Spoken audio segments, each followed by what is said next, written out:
The Euros and Copa America came to a close on Sunday. Though both of these tournaments brought exciting moments off the field, the performances on the field were phenomenal. Instead of doing a typical team of the tournament, team of the group stage, I've decided to put both tournaments together for my team of the summer, the best 11 of Copa America and the Euros. I've decided to go with a 4-4-3 formation for this 11, and we start in the goalkeeper position. And the goalkeeper position was a really tough one to start with, but I ended up landing on Emi Martinez of Argentina, really only because I felt that there wasn't a clear-cut number one in this. I think he was super close with a number of other keepers across Copa America and in the Euros. What it came down to was not really being impressed by the rest of the field. Martinez came up huge for his team numerous times. He only allowed a goal in one of their games, and in that game that he allowed the goal, he ended up saving 2 penalties in a penalty shootout to get Argentina the victory in the quarterfinals. Emiliano Martinez was simply unbelievable, just like he always does for Argentina. He's the kind of player that steps up when he's defending his country, and that he did in this year's Copa America. The biggest part of Emiliano Martinez's dominance was the fact that Argentina did not have the kind of high-powered offense that we were going to expect. Obviously, when you have Messi on your team, Lautaro Martinez, numerous other fantastic playmakers on the offensive side, you would expect them to be offense-heavy and kind of take a load off of the defenders.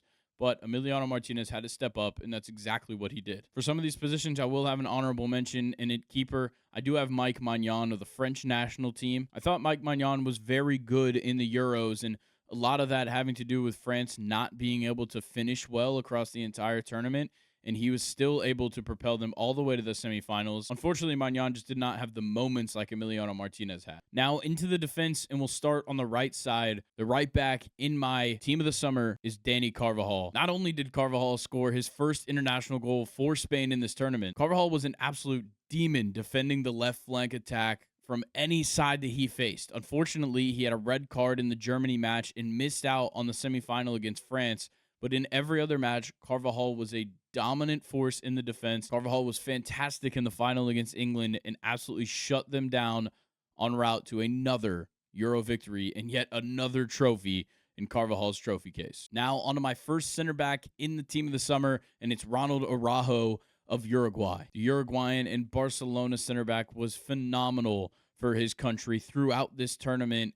He was unstoppable in the defense. Unfortunately, he missed the semifinal game due to an injury, and his presence was definitely missed on the field as they fall to Colombia right before chaos ensues in the stadium. Now for my second center back, we go back across the world to the Frenchman, William Saliba of Arsenal. He was phenomenal. In his first time starting in the France squad, he looked dominant. He continued to show off the strength and the skill that we see him play with at Arsenal and translate that to this French team. He looked like one of the most experienced guys on the field despite his low amount of caps for the France side. There is many great years to come for William Saliba at only 23 years old. Now over to the left side, our left back is Marc Cucurella of Spain. Despite the fact that he hasn't quite settled in yet at Chelsea since his big move from Brighton, Cucurella played the inverted fullback position to a T with Spain, constantly creating plays, constantly regaining possession, pushing the ball forward, getting forward and making plays on the left wing and in the center of the field.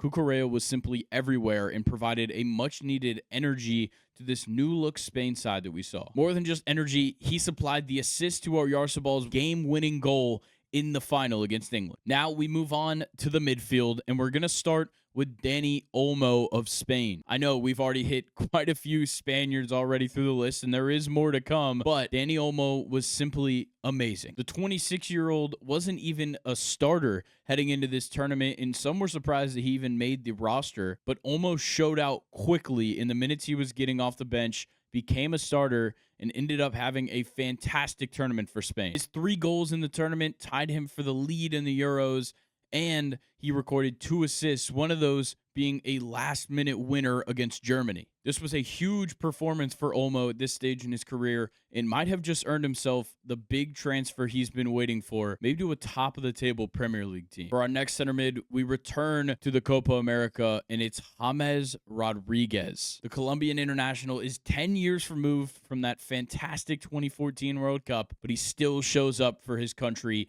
and brought them all the way to the final all the way to extra time. Even at his age and in this stage in his career, he continues to excel on the international level, and in this tournament recorded 6 assists, which set the Copa America single tournament record. Nobody expected James Rodriguez to come out and play like this in this competition, let alone take his team all the way to the final and all the way to extra time against the reigning Copa America and World Cup champions, Argentina. And those efforts earned him the player of the tournament. Our next center mid, the player of the tournament at the Euros, Rodri. The Spaniard cannot compete in any competition without seemingly being one of, if not the best player in the tournament. And a lot of his work goes unseen in his role in the midfield, but it certainly does not go unappreciated. Simply put, Spain would not have won the Euros if it weren't for the role that Rodri plays in this team. He provided structure to this new free-flowing attack style that we've seen from Spain. It seemed like every moment that Rodri was involved in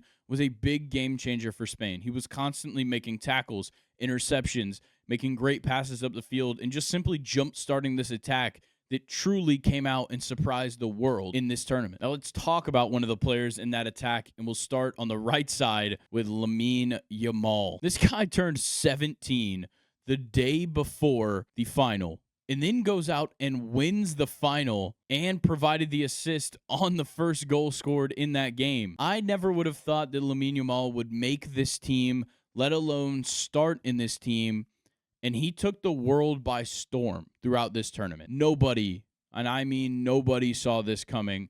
But the young man has cemented himself as not only one of the best up-and-coming players in the world, but simply one of the best players in the world at just 17 years old. He assisted on 4 goals, including that goal to Nico Williams in the final, and all throughout the tournament, he was constantly having big moments, including that beautiful goal that he scored from outside the box against France in the semifinal. Like I said, I was surprised that he even made it into this roster, let alone was a starter, but the decision certainly went Luis de la Fuente's way here. At striker, it's Lautaro Martinez of Argentina, and I kind of surprised myself with this pick, seeming that he didn't even start in every game and definitely wasn't starting down the road for this team. But you can't deny the fact that Lautaro Martinez was the Golden Boot winner in Copa America and the leading scorer across both competitions with his 5 goals. Initially, I was going to include him on here as a substitute or honorable mention, but once I looked at the rest of the field, it seemed like nobody quite compared when it came to his contributions for Argentina.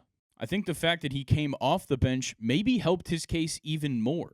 Once he changed roles, it seemed like he was always a spark off the bench in each game that he came into, often scoring big goals, including the winning goal in the 112th minute of the final against Colombia. Here at striker, I've also got an honorable mention, which is Salomon Rondon of Venezuela, the 34-year-old doing it for his country once again. Rondon looked amazing, just not quite on the same level as Lautaro Martinez when it came to his contributions to the team. And for our final player in the squad, it's the left winger, Nico Williams. Williams makes it 6 Spaniards in this best 11. Who could deny how good Nico Williams was throughout the Euros? My first thing is that I can't say I expected this from Nico, but this was the right time for him to show out. It feels like this was his best chance throughout his entire career to finally step up from highly touted young player to great player on a world stage. And simply put, he did not disappoint. Like I said, he scored the opening goal in the final against England. He scored numerous other goals throughout the tournament and had his contributions elsewhere.